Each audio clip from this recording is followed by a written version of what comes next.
Welcome back to You Must Be Woken, the podcast where we have honest and sometimes tough conversations on the topic of diversity and inclusion with her, Dawn Hurst. And him, Craig Richards. Hi, welcome back. In this episode, we're going to be having an honest conversation about the DEI pushback that's happening. It's 2025.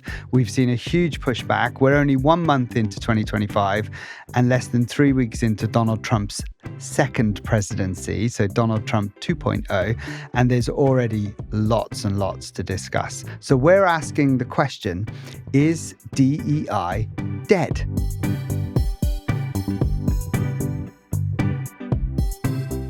Hi, Dawn.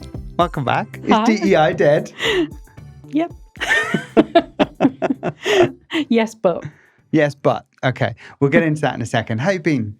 You are? I've been good, yeah. Travelling lots, now an empty nester, and generally enjoying life. Harry's flown the nest, finally. He has, yeah, absolutely. And you've been spending a lot of time in Budapest recently. I have. I'm working with a fabulous client out there that's, we're doing some really exciting things. So, And I'm coming back there with you next month. You or are. Is it the month after next? April time, April, I think. Yeah, so that'll be really good. You can Very see how excited. far we've come. You show me a good time in Budapest.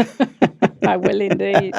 What about you? What's happening? Yeah, good, really good. I'm recovering from my shoulder operation I had at the turn of the year, which I'm praying works this time because it's been 3 years that I've had this shoulder problem for bore the listeners with this. But I came off my bike. I fell in some black ice on my bike when I was out riding and I had one operation already and now the second operation in January this year. So fingers crossed this is the one that fixes it because it's just a bit of a pain in the shoulder. Yeah. Bless you. But yeah, no, other than that, all good. Jake's doing really well. He's getting on good at school. We had a really nice break over Christmas and stuff. We've been visiting some friends. So in January has seen, because I've been recovering with the shoulder, has seen me reconnecting with some old friends. I met up with some friends I haven't seen for about 4 years since COVID times. That was really nice. Went for dinner with an old friend. That was lovely. And then next month we're going to Brighton to see some of the gays and to catch up with some old friends down there. So Jacob's very excited about that. The last time we were in Brighton with Jake, he ended up on the stage in Centre Stage Drag Bar dancing with a drag queen. So this is my 10-year-old at the time dancing away with drag queens in Brighton. So we're looking forward to February. I'm sure it'll be just as exciting. Oh, that's adorable. I love that. So yeah, all good. Shall we get into this emergency pod, this additional bonus episode today where we're asking this question of, is DEI dead? We always start these episodes with a bit of a news story. And there's been lots and lots of news stories I was just about going this to say, one. this is relevant today. It may not be tomorrow. Yeah, there's been a huge amount of news stories in recent weeks around the topic of DEI, in particular being driven from the fact that we now have Donald Trump in the White House and his less than a week into office, he fired all of the DEI members of staff across the US government. We've seen some big corporations rolling back on their DEI programs as a result of that and their initiatives as a result of that. And I guess, I could have picked one of 100 articles to talk about today. But actually, our very own superstar host, Dawn Hurst, you've been featured in the press in recent weeks for this very topic. You were a commentator for an article in the Sunday Times in the UK recently. So let's start with you, right? How did that come about? And is DEI really dead in 2025? What are you saying? Oh, you're just trying to embarrass me now. So about 10 years ago now, I wrote an article on a very robust piece of research about class. And it was focused on taking a look at the top leaders within the UK specifically and looking at their social mobility, looking at their route to success through education, through background, through interest. And it was picked up at the time by the UK government and was taken in, and it won the Golden Hedgehog Award for being a really influential piece of research. Didn't John Major quote your research in the House of Commons, on the floor of the House of Commons when he was Prime Minister at the time? He did indeed, which was very exciting. Your claim to fame. Love fame. That. Yeah, and John. But 10 years later, a journalist approached me to talk about pulling together the whole piece around what impact does diversity now have on the workplace, and particularly in view of the Trump situation. And there was a particular case where one of the clients the journalist was referring to had 3 potential candidates for a board appointment, 2 of whom were John and 1 of whom was Susan. And the 2 Johns were skills and experience superior to Susan. However, the Investors and Non-Exec Advisory Board insisted on the appointment of Susan. Bad times. And the CEO of the organisation was outraged, quite rightly, and said, are we simply appointing inferior talent to meet a quota and target? And that was the sentiment of the article, which, to be fair, matches the sentiment of a lot of what Trump is at the heart of what he's saying, in terms of it's not about diversity per se, it's about merit and it's about skills and experience, and not holding position purely to meet a quota. Yeah. So that's where we went with the topic. And I was slightly outspoken in terms of my opinion on this because, and it leads us into a broader topic, my philosophy of 20 years in this space has always been diversity is simply the fact. Inclusion is the embedded behaviour that actually changes how we engage and we're motivated in business.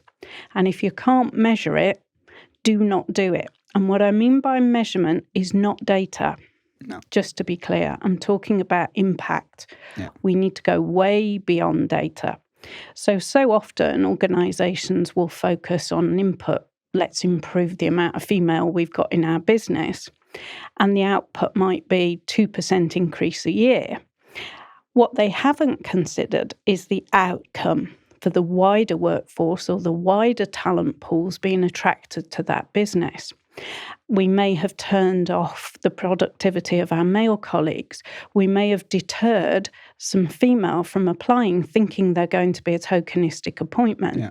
We may have lost female who have come into a role, realise they've been a tokenistic appointment, and feel unable to succeed in that environment. There's multiple examples of the outcome, and therefore the impact is massively negative on an organisation, both financially, for the people, commercially, reputationally, all of those elements.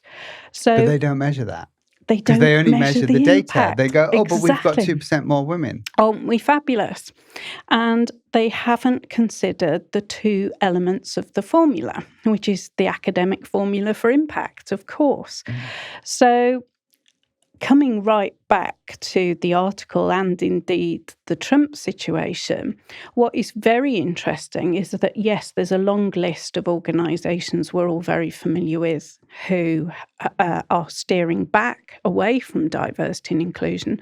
And I have some sympathy for them. But the ones there are also some very credible organisations going, no. We're not doing that.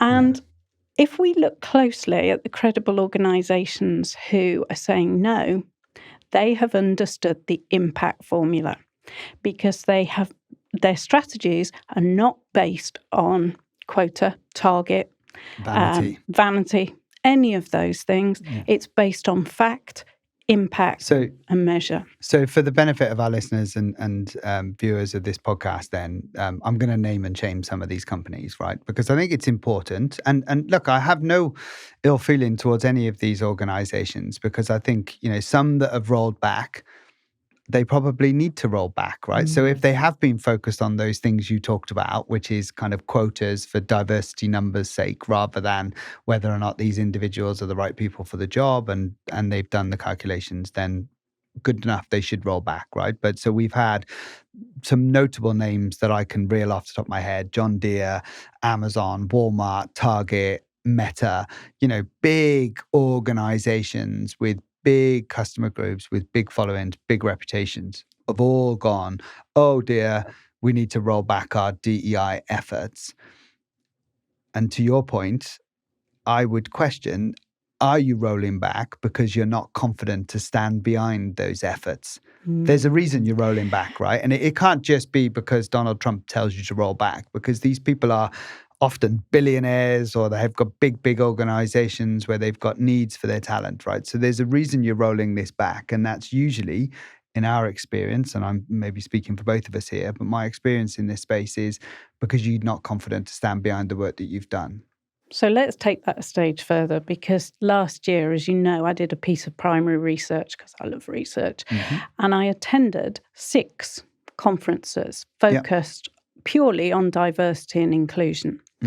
And I was doing a very crude piece of research that said, I'm going to keep a score of how many times I hear the word impact with some tangible impact. And in the whole of those conferences, I heard it once, and that was in a conversation I had with somebody about impact. And that told me everything I needed to know. And a lot of the organisations who were talking at those conferences are now the ones who are wheeling backwards, because they have built a strategy either purely on data points or purely on quota. And vanity. And vanity, with no impact. Yeah. And I'm sorry to kind of reiterate this point. I've used it a couple of times, and I guess it's because it's fairly personal to me because of my own experience in this space. But, we did a piece of work for an organization a while back, right? Let's call it a while back, where that organization was spending $50,000 every year to sponsor their local Pride event to their local head office, right? So they were going out, they were having one of these big floats and all of that good stuff to celebrate LGBT, Pride events and all of that good stuff. And I'm happy with that, right? As a gay man, I want to see that kind of representation. I think that's really positive. However, when you and I then lifted the bonnet on the organization and we did some investigation, what we found was there were 3 grievances that were live, one of which was a tribunal, all relating to the fact that LGBT colleagues had complained that they were being treated badly in the organization. And I get immensely frustrated when I see you're spending $50,000 on publicly saying, aren't we great? Aren't we supporting Pride? Yet people of the LGBT community are working in your organization and having to raise grievances or take you to an employment tribunal because you're not treating them well enough as an LGBT person.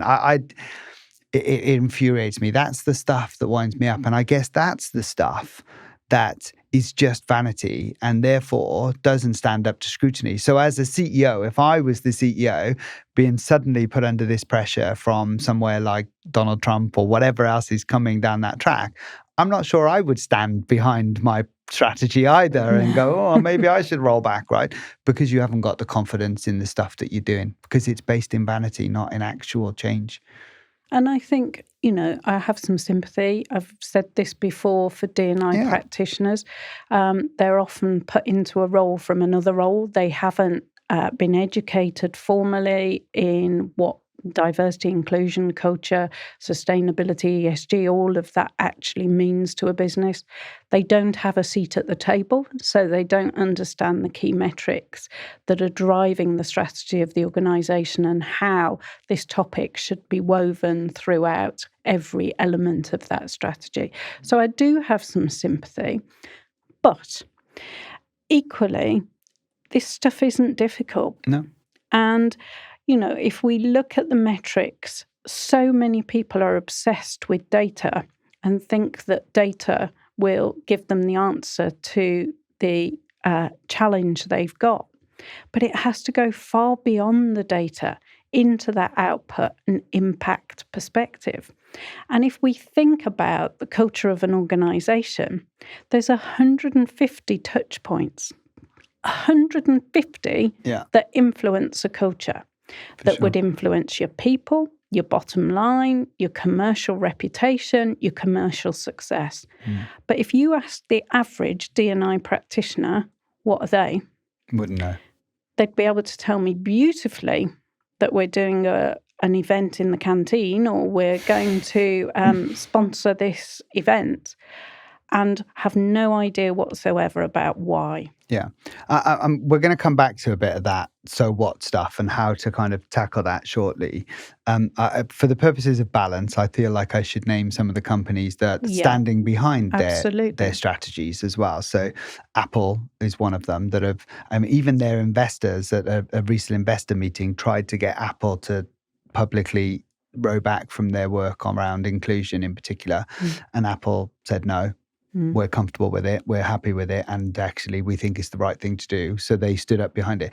That tells me that the leadership are invested and are very happy to stand up and say, here's what we're doing and here's why it's important, as opposed to, oh, we've been doing this. We have no idea whether it's making a difference. So I think Apple are a stand up, tick box, well done, because they, if you're willing to stand up behind it, you must have confidence in the work that you're doing. I hope they don't bow to pressure. No, I don't think, they don't strike me as the company that will. But if they do, then it's because they can't stand behind the strategy. That's my argument, right? So people should, if you're willing to stand behind it, then you should know why you're standing behind it. And we're going to come back and help our listeners today understand how to stand behind that. I think that's important for us. Costco is another one. So again, another big global company, and JP Morgan Chase as well. They're another big one that have stood up and said, no, we're comfortable, we can stand behind the work that we're doing in this space. And I think this is a really good challenge to organizations. And I say this all the time, and I've probably said it on previous episodes, so I apologize if I'm repeating myself here. It's those three questions that I say to organizations, isn't it, about their strategy, right? Who's leading the work that you're doing? Do they have the power and influence to make a blind bit of difference? Do you know what they're doing and what impact it's having, all of that kind of stuff. And I guess if you can't answer those questions, the third one, sorry, by the way, was cost. How much is it costing you and is it giving you a return? If you can't answer those questions, then the likelihood is you can't stand up publicly and defend your position around your strategy. And so therefore, you might as well join the queue with everybody else and start rowing back on that stuff and save yourself a few pennies, right? Because that's the reality of where you're at. If you can answer those three questions though, who's leading it? Is it being led by the leadership? Are you aware of how much you're spending and the return you're getting for that spend? So is it a worthwhile spend? And what's the impact on your culture and your organizational performance? If you can stand up and answer those three questions, then there's no reason for you to row back. Way. Yeah, exactly. And that cost question is always fascinating to me. Any culture or inclusion strategy should be cost adding to a business, not cost negative to a business. Quite. And therefore, it should be contributing to our customer profile, our supply chain quality. It should be contributing to our reduction in turnover. All of these financially impactful things should be derived from our inclusion and culture strategy. And it should be contributing a significant amount straight into bottom line, directly attributable to inclusion and culture. Yeah. I feel like we always say on this podcast, we're going to have the difficult conversations around this topic as well. And so I want to bring something else into the mix here. And we may be opening a bit of a hornet's nest, so I apologize in advance. But I think it's important that we do tackle some of this stuff, right? Because it isn't just diversity quotas that is causing this pushback, right? There's more to this than that. So let's explore some of the things that are causing this pushback. What else do you think goes there? So I think there's a basic rhetoric around this whole topic that it's become ridiculed to some extent, and it's become ridiculed as a result of some of that behaviour. Where does the ridicule come from? Language, or is it more general than that?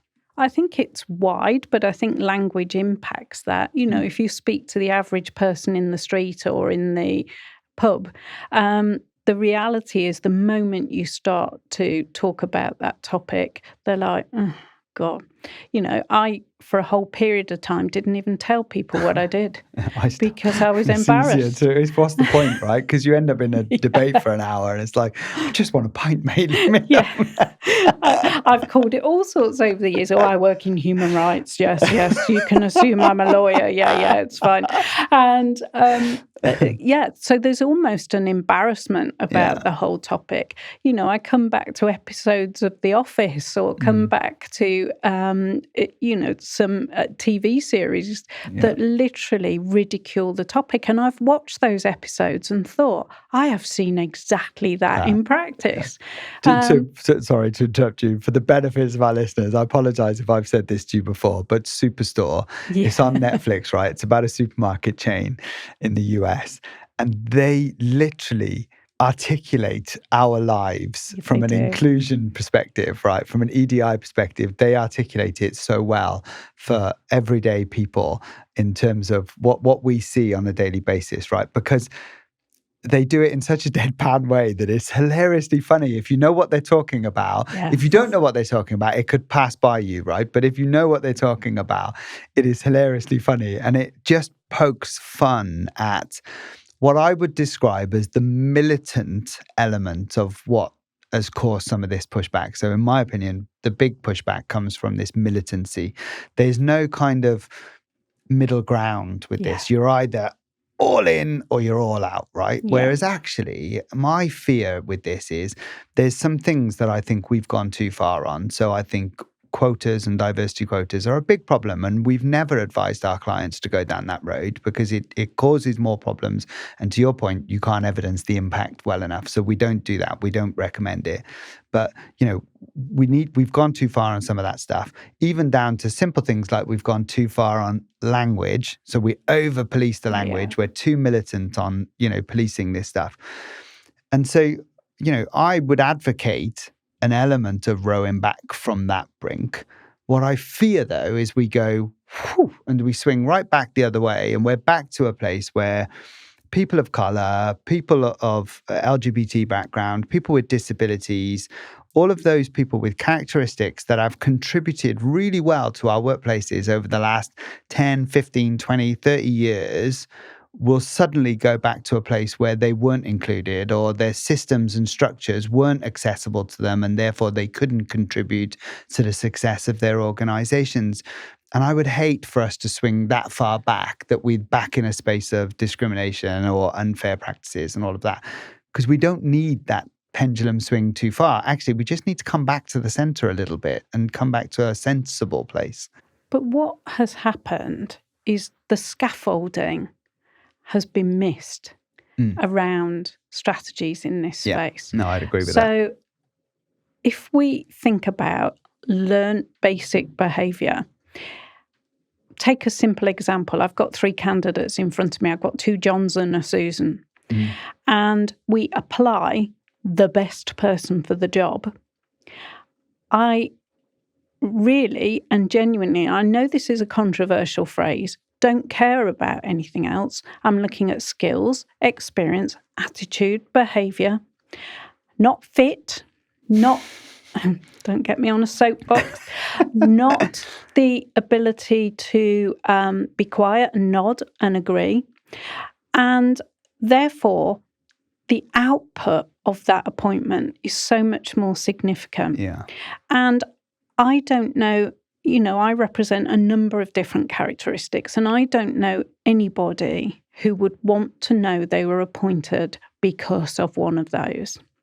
And that's incredibly important as we move through. So when I talk about scaffolding, we have got so sophisticated, we've moved away from behaving appropriately, being appropriate to people in the workplace, basing our decision-making on good fact and people being comfortable to challenge us or comfortable to disagree, or indeed just going, I need the best team I can afford. And we've forgotten the scaffolding. So without that in place, all of that diversity work on any characteristic or any vanity or one of the 436 diversity events we could wave a flag for throughout the year is irrelevant. Yeah. And I genuinely, I come at this from a kind of a parent position as well, right? So as a parent of a child with a neurodiversity who, I'm a big advocate for disability anyway, but as a parent who's thinking about the future for Jake entering the workplace and the workforce, I want him to be able to enter the workforce with having, equitable practices made easy for him to be able to get into a workplace and prove himself, Scaffolding. right? Do all of that good stuff that helps him be able to go find a place where he's comfortable to work and contribute good work, right? I don't want charity for him. So I don't want him to go into an organization because they're taking on the latest autistic kid, right? I don't want that. I want him to be able to feel a sense of satisfaction in going to work and the feel that when he takes his paycheck home at the end of the week or at the end of the month, he's earned it, right? Yep. And he's done a good job for that paycheck. So the balance is there as me as a parent as well. I don't want him to get a job when he enters the workplace because he's a token autistic kid. I want him to get a job because they want him and they think he can add value to their organization. And I want him to come home at the end of the week or at the end of the month and say, hey, Dad, look at my wages. And I earned that and I did a really good job for that. And I want him to have that sense of satisfaction. And equally, I want him to have the opportunities that mean if he wants to progress or he wants to start his own business or he wants to do anything he wants in this world, that our society is set up in a way that means he can do those things. But I don't want him to have this sudden sense of belief that because he's autistic, that means he gets special privilege or he gets, whatever, because that's not good for him and it's not good for anybody else, right? And so I come at it when I look at these things from a parent perspective. I want my son to feel like he's got access to everything that I've got access to, but he still needs to know he's got to work for it, right? Yeah, absolutely that. But, what you're describing is good quality equity work. Yeah. How do I make this environment as equal for Jake as I do for John and Susan? And that's what I mean by scaffolding. Yeah. We've got to behave appropriately. We've got to understand what that means to make things equitable and have really sensible, robust, clear practices in place to do that. I'm not an advocate for 3,000 policies, but some simple interventions that say if we encounter this, we need to do this, and we will be fair and consistent and equal in that situation. All scaffolding. Yeah. And therefore, it really will not matter whether it's Jake or Susan or Michael or anybody coming for that role. You will be able to compete and you'll be able to progress, and the appropriate support will be there for you. Because that is inclusion, not diversity. Precisely that. Because that is about making sure that your environment, your workplace, is an inclusive one, which means if you want to come and do really good work here and you want to contribute to our success, we'll make it available. We'll make sure the processes enable you to do that.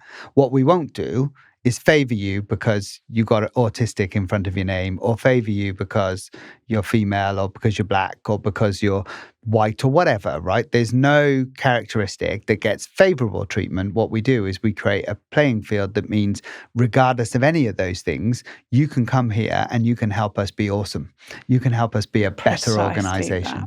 And we'll engage really good quality organizations who really offer good support where it's needed. Yeah. And there are a lot of shyster organisations, but I'm talking about the really credible, mature organisations who genuinely offer the support to employers that perhaps they don't have the knowledge to understand, to level that playing field, to access the financial and practical support they need. And that's inclusion. Yeah. And I guess that kind of comes back to the whole point of this conversation, isn't it, really, is there's a pushback, But you have to understand why that pushback is coming and where that pushback is coming from. And yes, it may be overinflated because it's the press and it's, it's a bit wild right now because we've got a Donald Trump 2.0 and all of that kind of stuff. But actually, if you take the heat out of the conversation and you understand why and where that pushback is coming from, then maybe if you were being really honest with yourself, you might think, okay, the pushback's got a point. Yeah. However, let's not do a complete pendulum swim like some of these organizations that are going, whoa, let's just roll back the whole thing and say, like Apple, no, actually, we're confident behind our strategies and we're going to continue to do the things that we do because we're not playing vanity here. We're not playing to stereotypes. We're not doing this whole diversity push. What we're doing is creating equitable, inclusive organizations where people can come here regardless of their difference, regardless of their background, and they can be awesome in order to make us awesome as an organization. Absolutely that. And if we come back to where we started, Trump, Musk, these are intelligent entrepreneurs, whether we agree. Well, Musk is rumored to be, I don't know whether this is facts or, but he's rumored to be autistic himself, right? Definitely. So he's got neurodiversity. So, the very nature of this DEI bit for him is bonkers because it's not that he just doesn't believe in DEI. What I believe he's essentially saying is, I shouldn't get favorable treatment just because I've got autism. What I should be able to be is myself and contribute. But both of them have made their wealth through being entrepreneurs. Yeah. And therefore, they are intelligent in understanding where income and profit sources come from. Quite. And they absolutely understand the principle of if we've got the right environment and we've got the right product and we've got the right people and we've got the right reputation, we make money. Nice. And exactly what return on investment of culture and inclusion is all about. Almost a seamless link there, Dawn. Well done. I'm proud of you. Seamless link into our next part then. So the so what, right? We always do this in our episodes. What is the so what? What can organizations do? They've heard us talk about this. They've heard us give our opinions on this topic, particularly this pushback topic now. But what can organizations do here? And I guess we should be really upfront and honest and say this is a very shameless plug from us in the sense of we have built something called the Return on Inclusion methodology, which is an audit process that organizations can adopt, and you can do that yourself or you can use us to do it for you. We've got both a self-serve option and a manual version that we do for you. But essentially, this Return on Inclusion methodology allows you as an organization to assess what you do, how you do it, and to Dawn's earlier point, whether or not it's having the impact that you want it to have, both on your culture but also on your bottom line, right? And if people had that in their arsenal and they've done that work, then they could be like Apple and Costco and the other organizations who are saying, actually, we don't need to row back because we're really confident in the work that we're doing around inclusion. And we're confident that we're creating an environment and an organization where people can come regardless of their difference, regardless of their diversity. They can be awesome, which in turn makes us awesome, and they can be confident enough to stand behind it.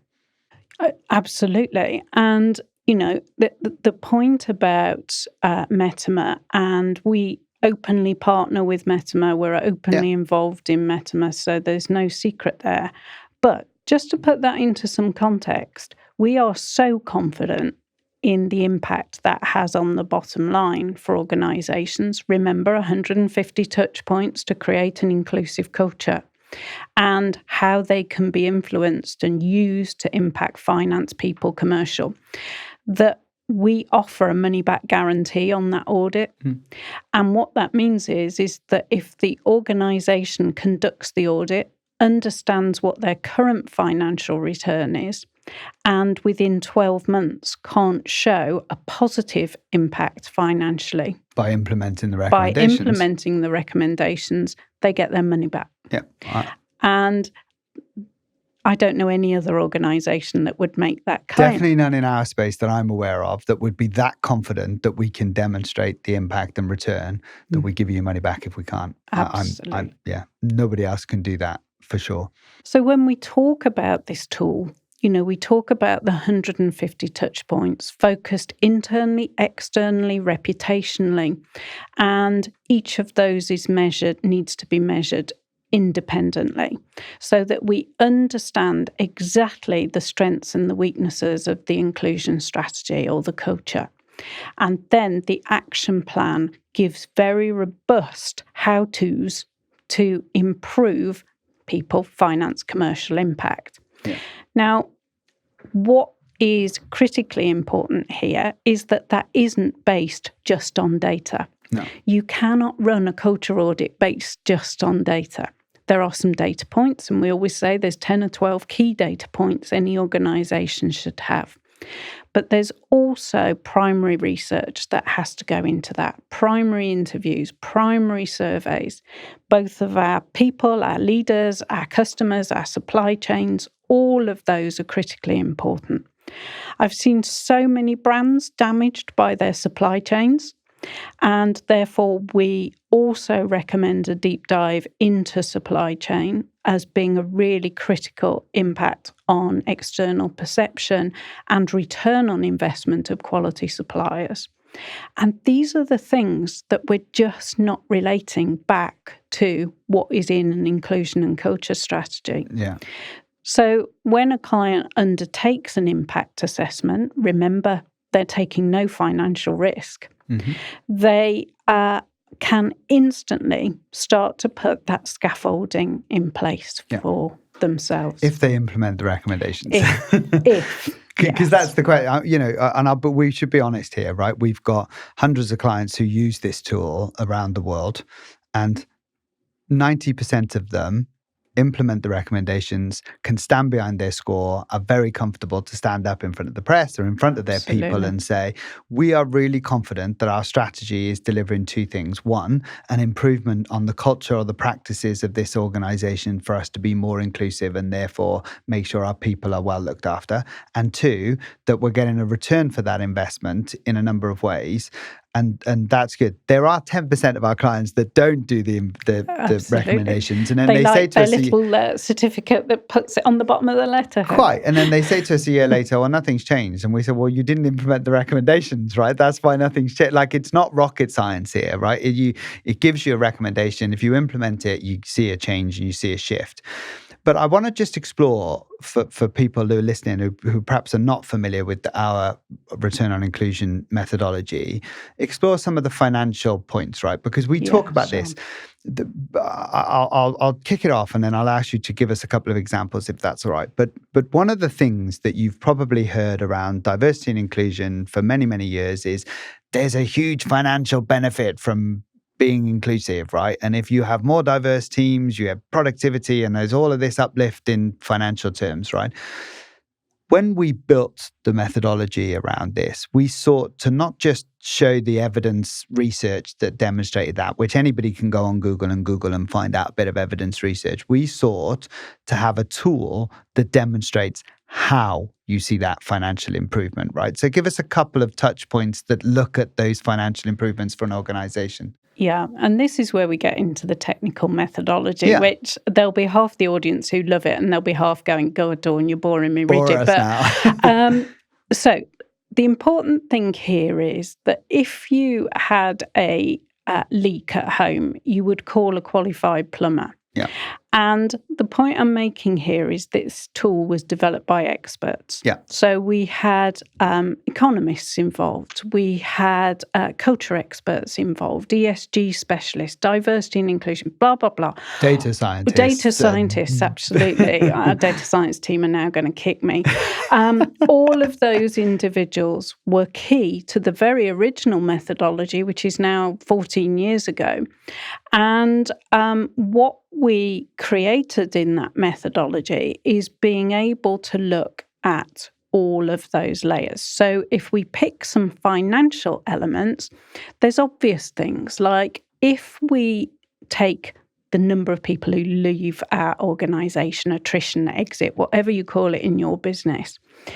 And we remove from that the leavers that we know have retired or have left to pursue a different career or all of those good leaver reasons.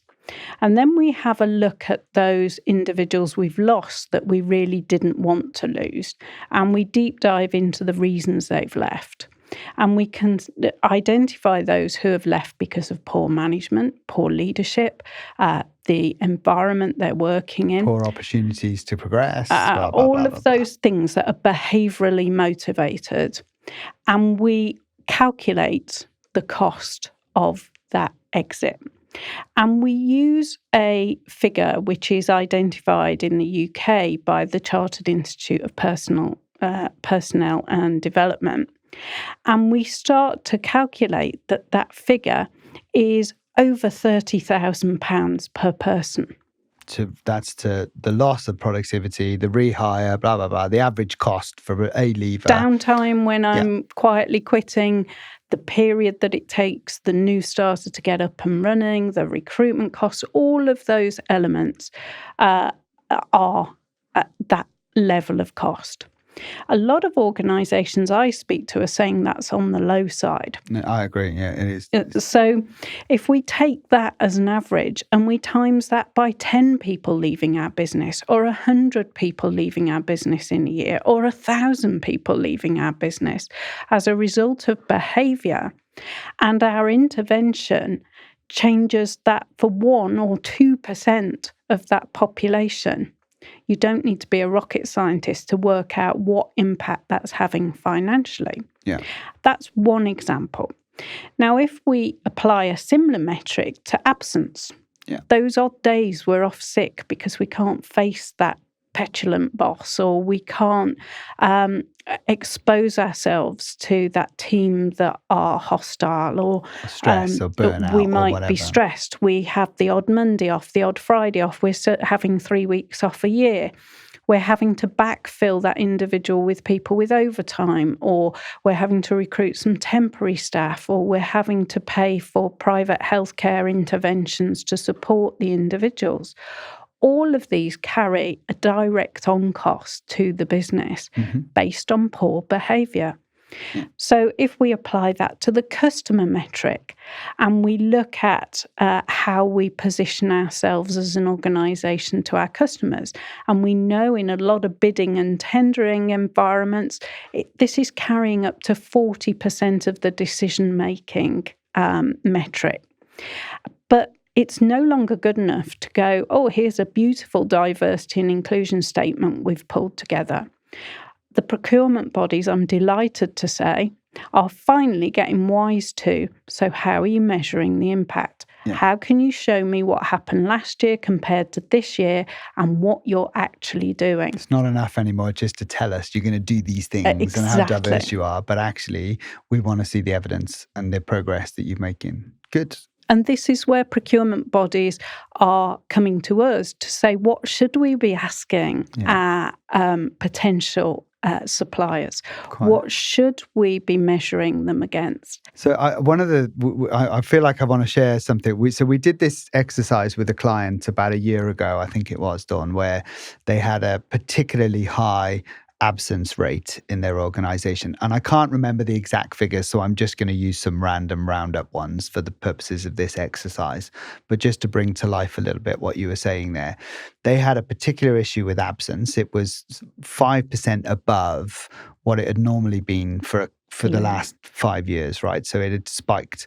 And so we did a bit of a deep dive to try and understand what the absence was. And not only did we look at the reasons for absence, but actually we spoke to a few of those people and said, independently, we don't work for this organization. Tell us why really you were off, right? Tell us what that looked like. Anyway, what it come down to was a mixture of poor leadership and stress and resilience, right? So they didn't have the resilience to do that.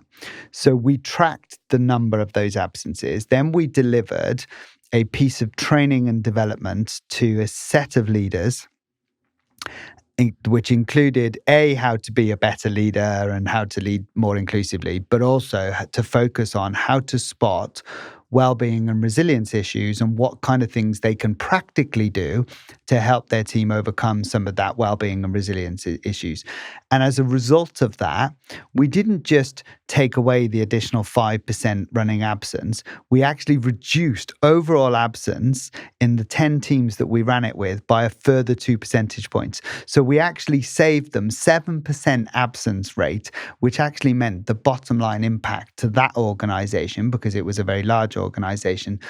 After you'd taken away our training costs, they'd put a bottom line impact of £500,000 to their bottom line. So they had saved themselves £500,000 and they'd paid us to deliver the training in a reduction in their absence rate.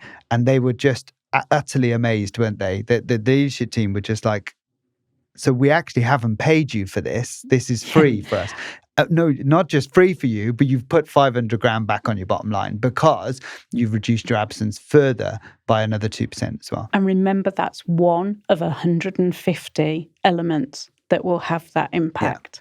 Yeah. There are multiple examples we could give. So it's critically important we remember that an impact assessment will focus on finance, people, commercial impact. That means how am I perceived in my sector? How might I appeal to customers, clients, patients, whatever my sector might be? And therefore, what impact does that have on my offering? Nice. Okay. So I feel like we've flogged our solutions, right, enough to people. But I think the key message that we're saying to employers here is, yes, there's a DEI pushback. And to a certain degree, we understand where that pushback is coming from. We might not agree with it all, but we certainly agree with elements of it. But as an organization, I come back to those points about if you're not comfortable to answer those 3 questions, how much are you spending on DEI in your organization in the first place? And are you getting any kind of return for that? Who's leading the work? And do they have the gravitas to be able to do that and do it well? Do they have the training and understanding of how systems work and how critical thinking works and influence to make it work? And finally, what's the impact? And I mean the genuine impact, not the data points. What's the genuine impact on your organization? If you can answer those 3 questions, then in my mind, you don't need to row back your DEI policies. You can stand behind them and you should be confident.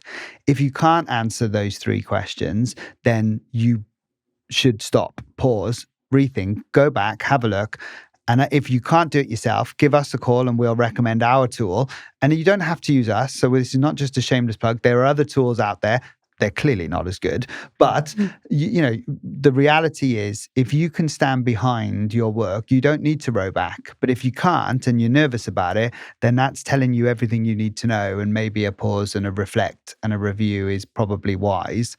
But be careful not to swing that pendulum so far back that your people think you're just rowing back on everything and it's carte blanche to go back to how it was in the 60s, 70s, and so on and so forth. Because that's a very different time from where we are now. And you put at risk your future talent if you do that, I think. And I think it's a really important point. But if you're going to explore this stuff yourselves, this took us 3 years to develop this methodology. And the reason for that is we can't just use proprietary data sets. Anybody could do that. I could Google that and compare now. We have primary research, which is constant, updated all the time to compare the data sets by sector, by legislation, by country, by societal changes. We also have 12 years of audit experience with many hundreds and thousands of organisations from across and a all huge sectors. Data bank that reinforces what we're saying as well, right? Yeah. And some of the most fabulous data scientists that money can buy, who support us with some machine learning to support the sentiment of all of that. So if you're going to do this properly, you've got to compare with those. So whatever solution you're looking at, make sure it's valid and reliable and accredited itself, because that's incredibly important. Awesome. Okay. I think we've flogged our tool enough, but I think hopefully we've answered your question on that DEI pushback. I won't repeat the 3 questions again. They are there, but genuinely, if you're not comfortable to stand up behind your DEI processes, or as we like to call it, your inclusion strategy, Absolutely. then perhaps a rethink is where you need to do. We're now moving to the point in the show where we hand over the mic to our listeners. So as always, we've got some listener questions. So I'm just waiting for those to be brought in. But unfortunately, we don't have the fabulous Evan this time. This is the first time we don't have fabulous Evan. We have got fabulous Lewis bringing us some questions instead. So that's good. Hello, Lewis. Hello, Lewis, as well, who's going to bring us lovely questions. So we'll hand the mic over to our listeners. Thank you, Lewis. Very kind of you. As always, we don't see these questions in advance of today. I notice how you always grab I always them get and open them. Yeah. Okay. So what have we got here? On a previous episode, you said that language guides were a waste of time. How can we tell our staff what they should and shouldn't say? I'm still seeing terms like BAME used too often. And that was from Nigel in Coventry. Great question, Nigel. And it's actually a really complex question, because to produce a dictionary of what we can and can't say would be outdated tomorrow. There's some basic principles, of course, and we talk about 4 basic principles, making sure that we only use language where we need to.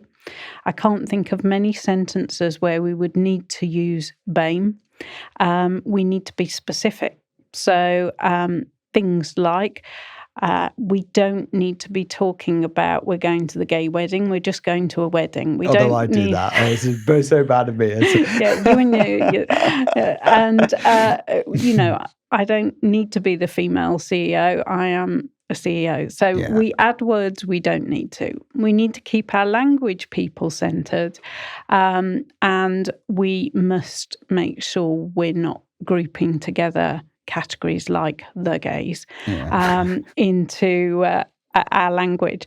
So, the BAME was a fairly lazy way of describing different communities, Black and minority ethnic, whereas we need to be specific.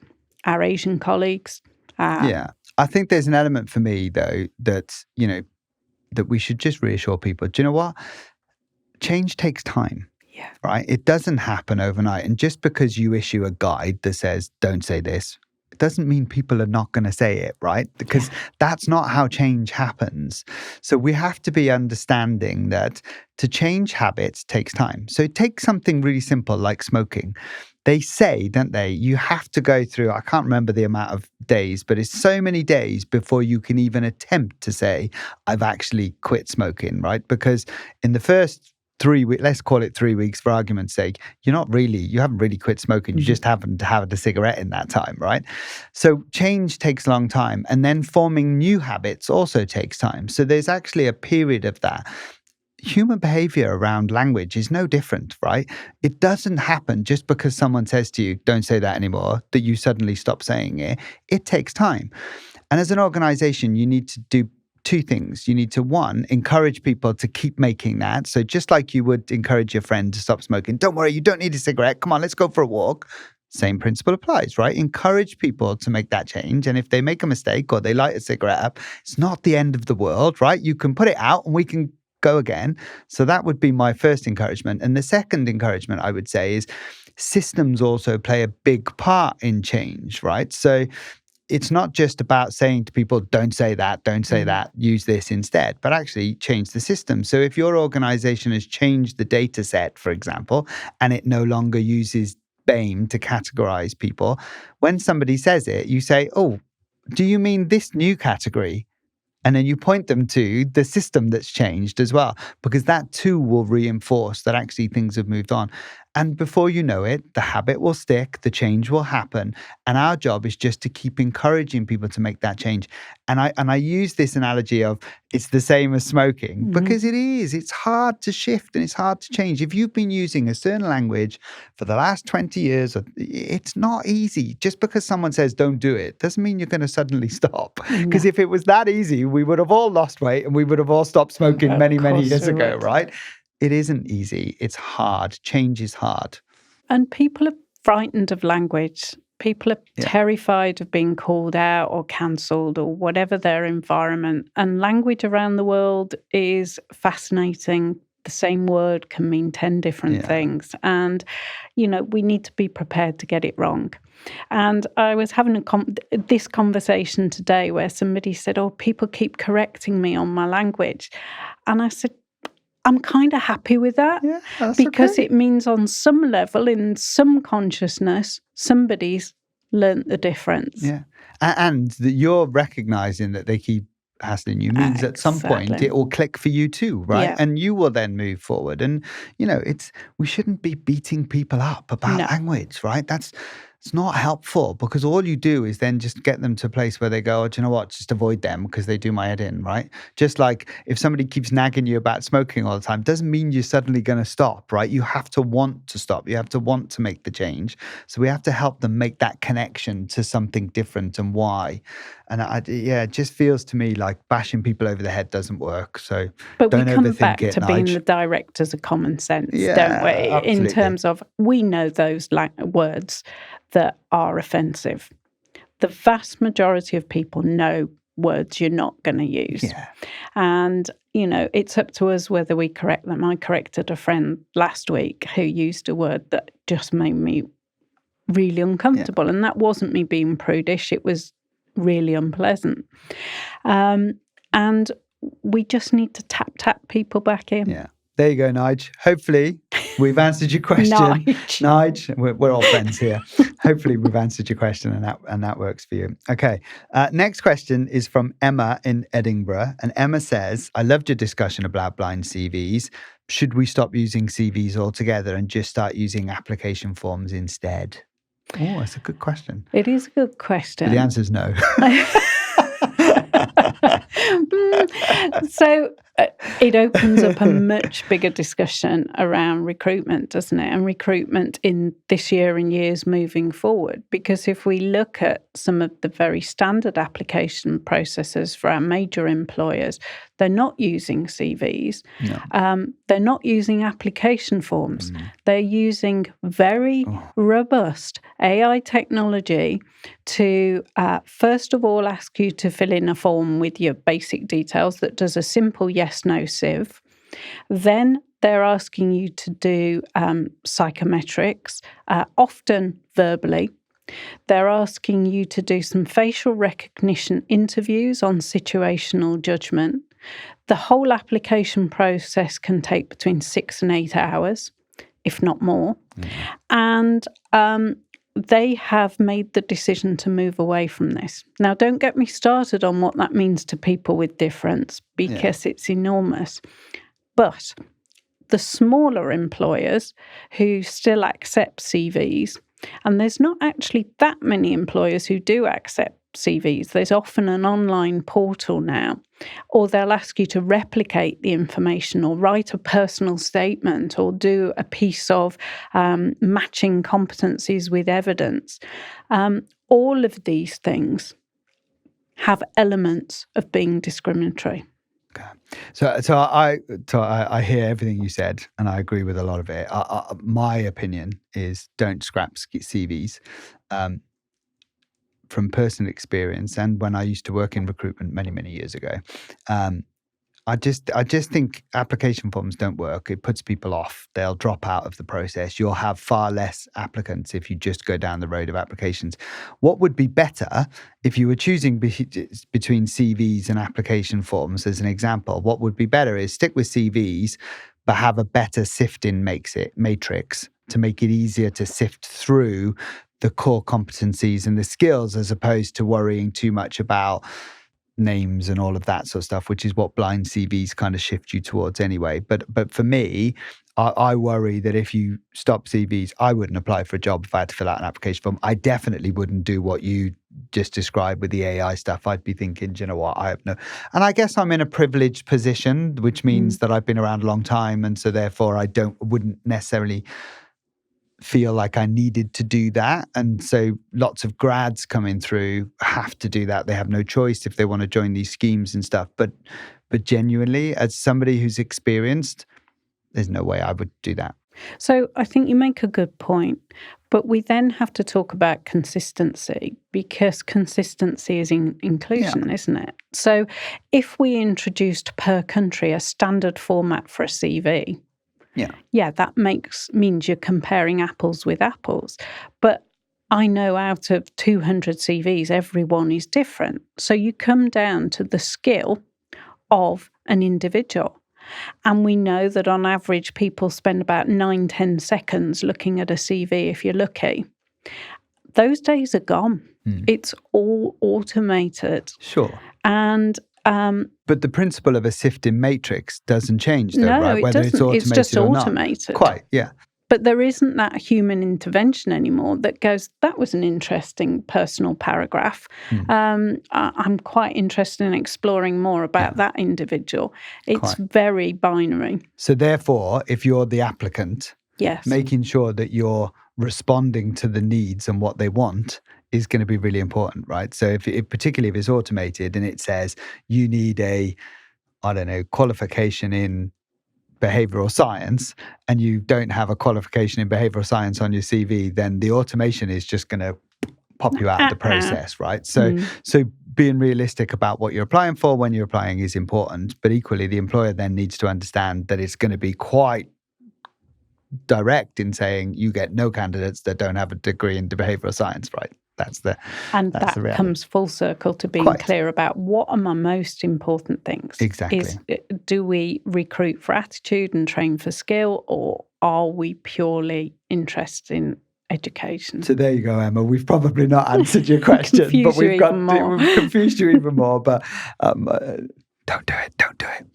Okay, final question, because I'm conscious of time. What are your thoughts on Wyn Evans, who's the Go Compare guy, being kicked off the Strictly tour recently after more inappropriate sexual behaviour? There was an issue during the live shows as well, and clearly nothing has been done to educate him. You talked previously about Greg Wallace. What is this message sending? And that was from Krish in London. Yeah, I think, it's been confirmed today. He has been released from the tour and is under investigation for another one of his roles. There have been multiple warning signs again, and there has been, we can only assume, no education.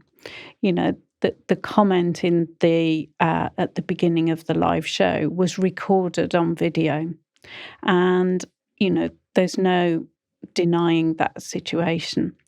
And the reality is, again, you could replace this name, but how many times do we have to go through this again? If that had have happened in an office the first time, where I'd have walked up to one of my colleagues and wrapped my hands provocatively around their waist, I would have expected to enter a disciplinary process of some description, whether it was misconduct, gross misconduct, whatever that looks like. Layer on top of that all of the other incidents that happen both in the competition and then on top of that, this incident.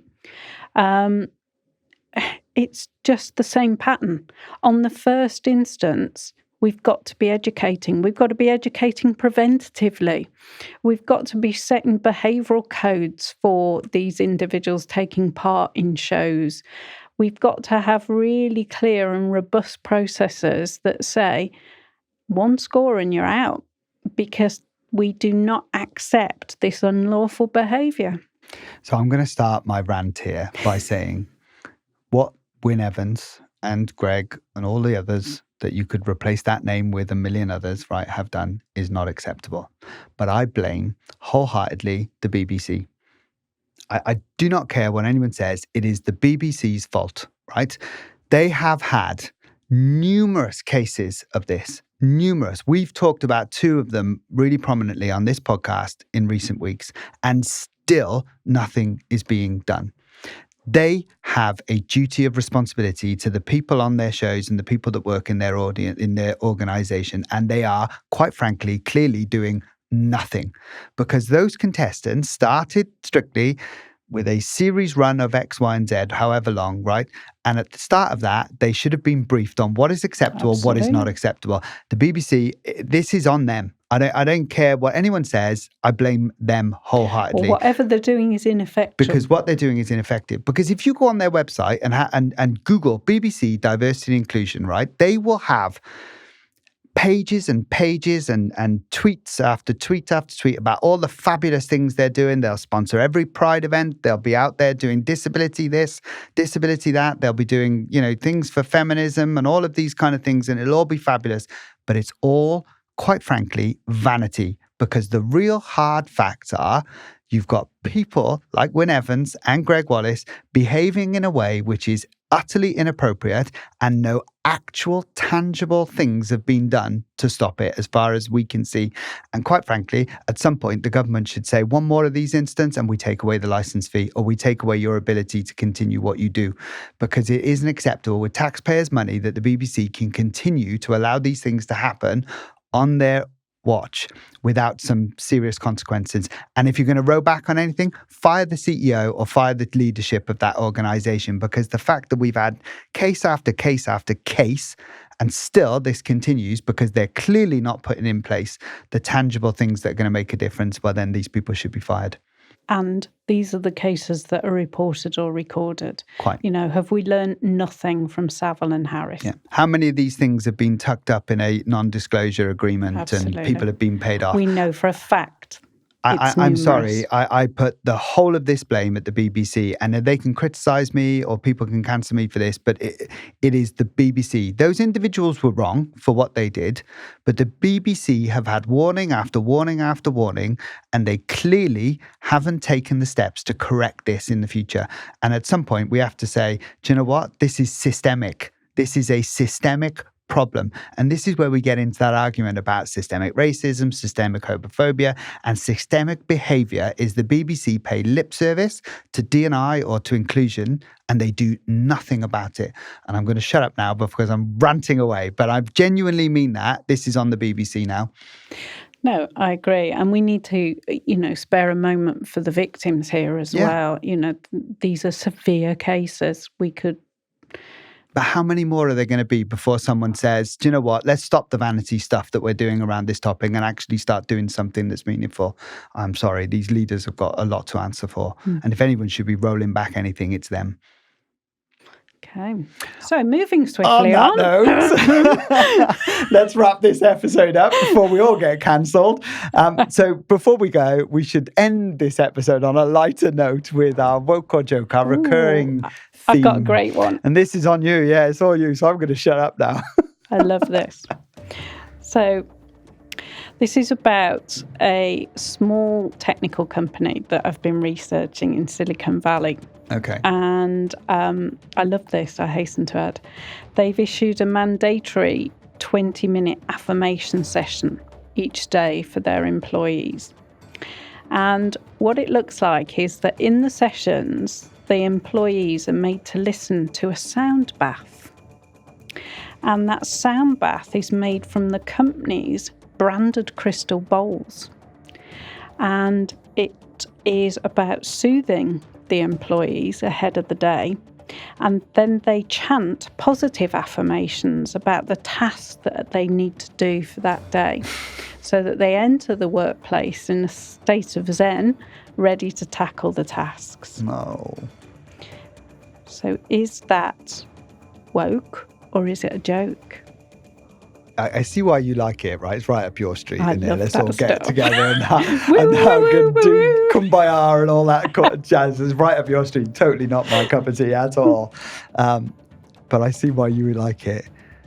Oh my God, I want it to be a joke, but something's telling me that I genuinely can believe that about some of these techie types in Silicon Valley doing that kind of stuff.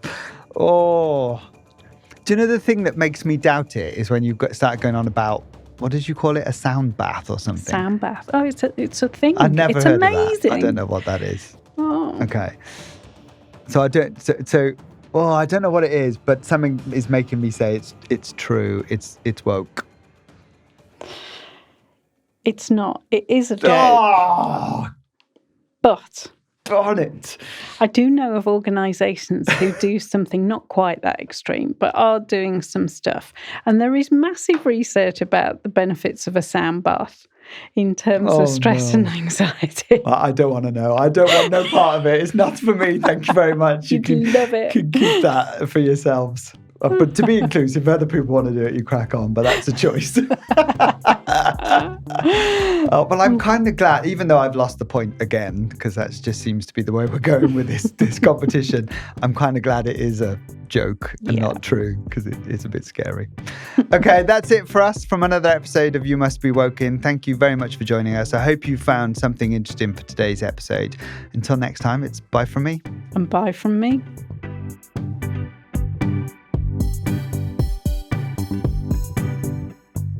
This episode is brought to you by Measurable, the online platform that measures inclusion. The Measurable platform moves beyond the DEI initiatives and allows businesses to measure the real-time impact on culture as well as their financial impact on their bottom line.